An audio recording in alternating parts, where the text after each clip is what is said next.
কয়েকটি দাবি নিয়ে দাঁড়িয়েছি। এই দাবিগুলোর সাথে আপনারা সারাদিনের এটি আশা করি।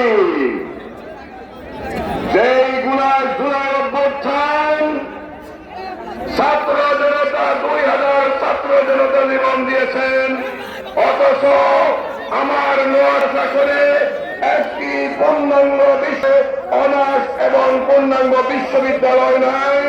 আমি আগামীর প্রধানমন্ত্রী ডাক্তার শফিকুর রহমানের কাছে দাবি জানাতে চাই, আপনারা কি তার সাথে একমত?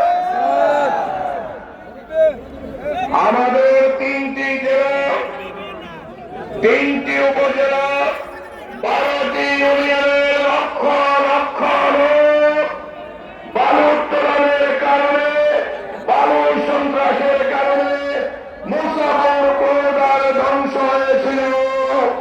লক্ষ লক্ষ পরিবার গৃহহীন হয়ে পড়েছে। নদী ভাঙ্গনে হাজার হাজার একর জমি নদী গর্ভে বিলীন হয়ে গিয়েছে।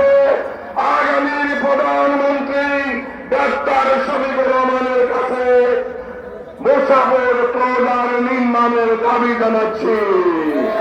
আপনার দাবির সাথে একমত? আমাদের 38%